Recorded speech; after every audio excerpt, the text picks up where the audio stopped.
Just a few decades ago this place was inhabited by fishermen and pearl collectors, but it all changed in the 1960s when they discovered large deposits of oil, and what you see today is the luxurious Abu Dhabi that wants to be one of the best capitals in the world. So let's take a look at this wonderful city. Hey guys, in this video we're going to talk about Abu Dhabi. The United Arab Emirates consists of 7 separate emirates, the largest of them being Abu Dhabi, which occupies 87% of the entire territory. It owns 95% of the country's oil production and accounts for about 2/3 of the roughly $400 billion UAE economy. Abu Dhabi is the capital of the UAE. The core of the city is a wedge-shaped island connected to the mainland by the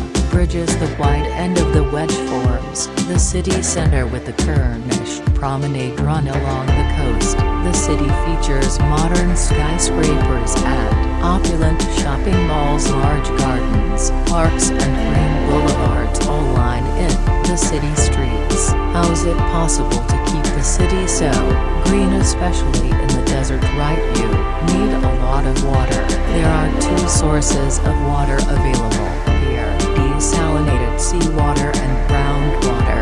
Unfortunately, 90% of groundwater in Abu Dhabi is saline in some cases, many times more than the actual sea water, so the only option they have is to have a lot of desalination plants. Well, before the money from the oil boom, Abu Dhabi was just a coastal town, thriving off the money made from the pearls. The shallow Arabian Gulf waters provided an ideal environment for pearling, because oyster beds were shallow enough for divers to reach that modern scuba equipment. More than 1,000 boats would go out to sea for pearls for 120 days at the beginning of the summer to return only in September.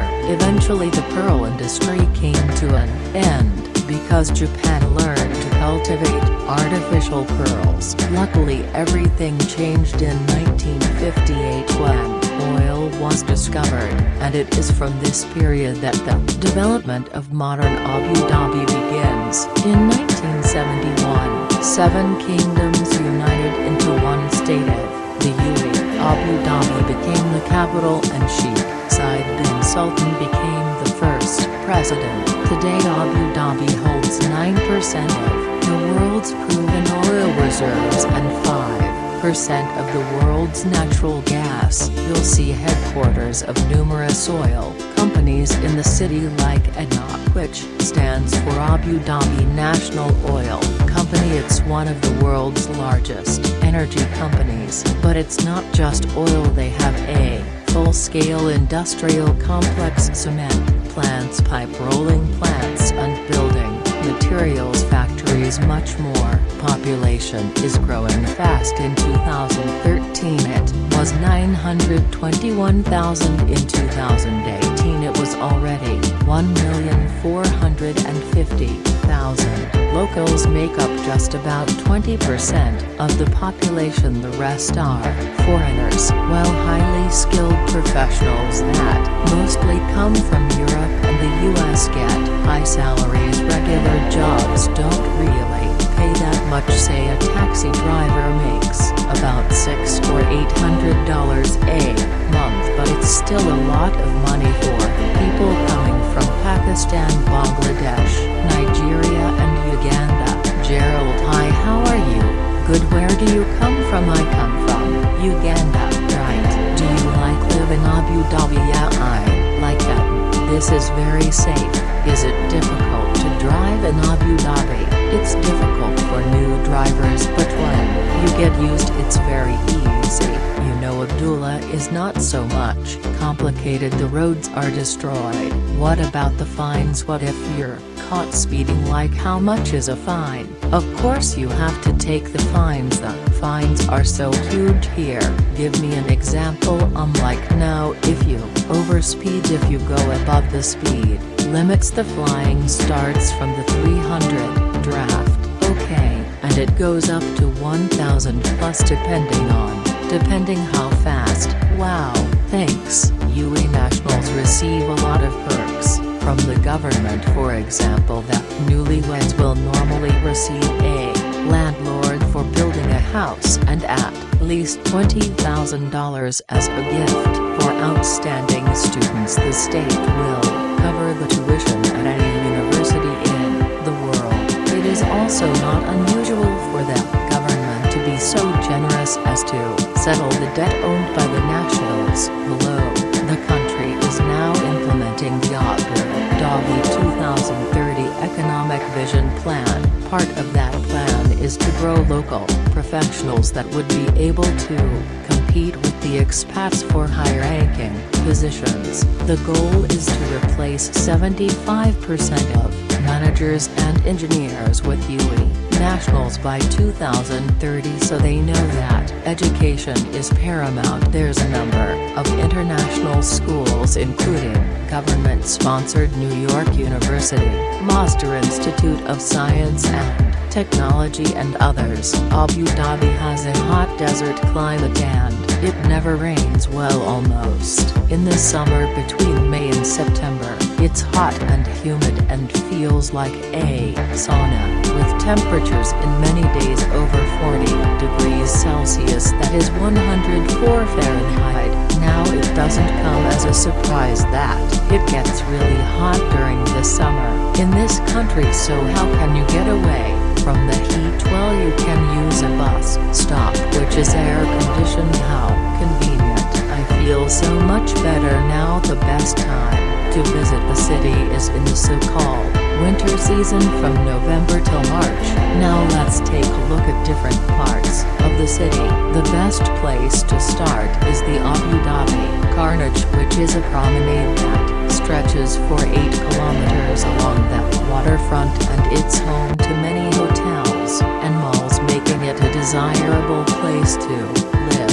The Carnage Beach was accorded the status of a blue flag beach in 2011, just a few steps away from the central business district and all the skyscrapers of Abu Dhabi. You can always find a place we can relax on the beach. Blue waters and white sand, it doesn't get better than this. Let's go swimming. Walking along the promenade you'll see the Emirates Palace Hotel, one of the most luxurious hotels in the world. You can go inside even if you're not a guest and admire the luxury of the interior.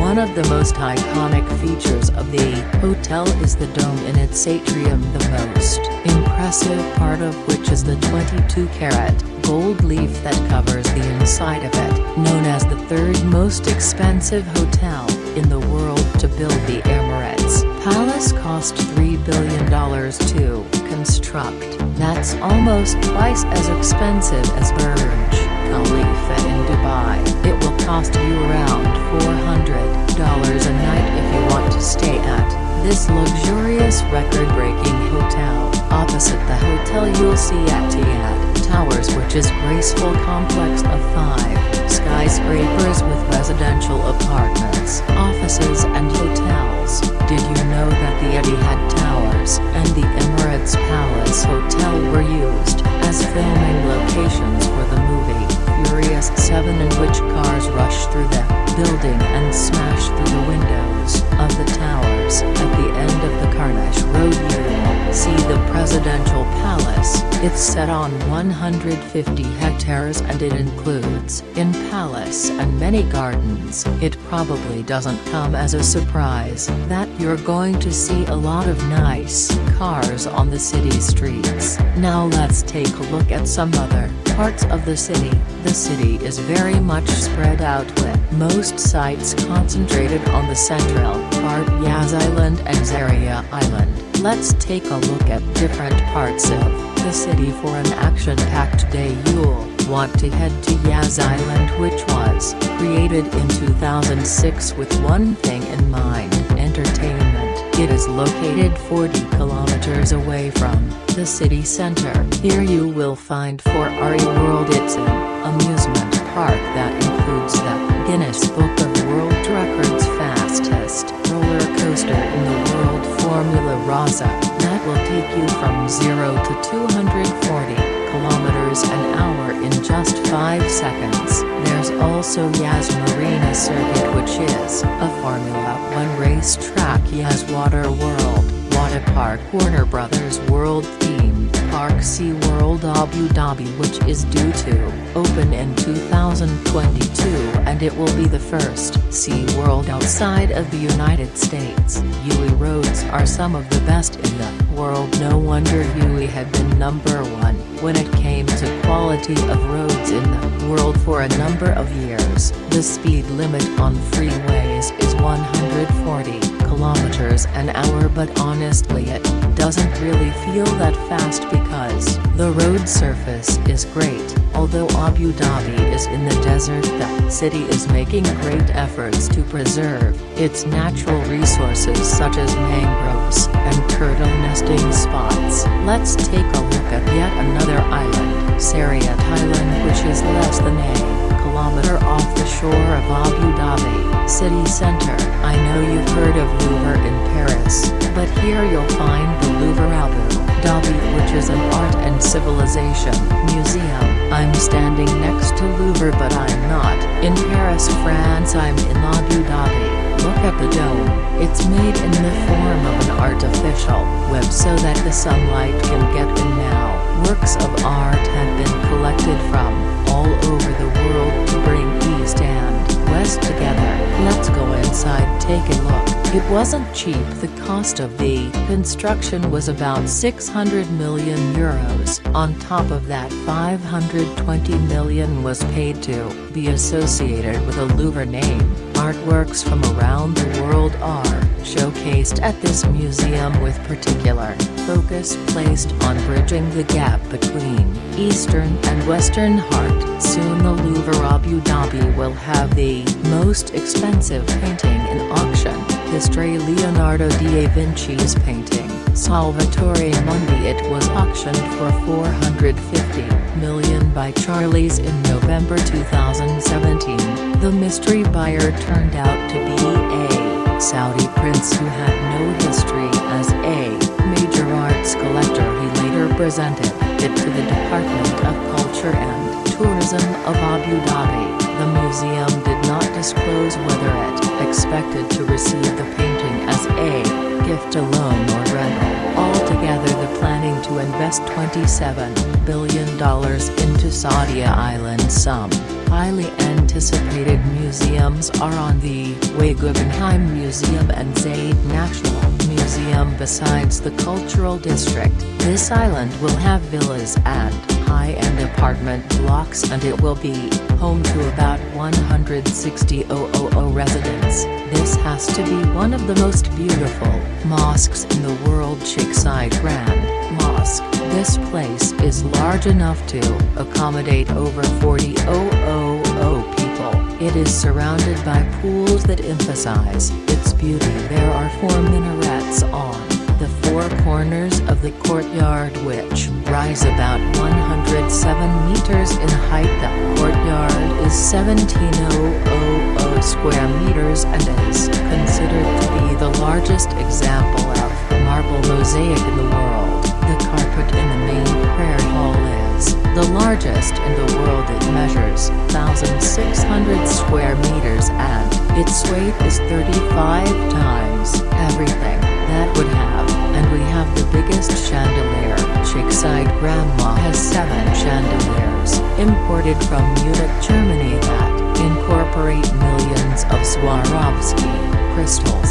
Sheikh Zayed bin Sultan was the first president of the United Arab Emirates, and his contribution to the development of the country cannot be overestimated, and there is a memorial to him on Corniche Road called the Founders Memorial.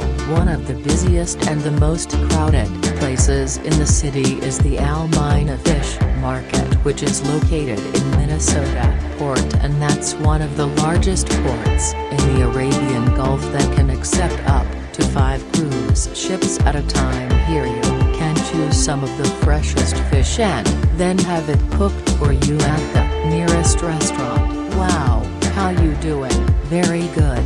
Wow, scary. Hello, how How's the food? That's good. Across the bridge you'll find Marina City District with Marina Mall, one of the largest malls in the city. Marina I, which is a waterfront Ferris wheel, an iconic hotel which resembles Atlantis Hotel in Dubai called Fairmont Marina, Abu Dhabi. It was due to open in 2016. 4 years later it's still not open.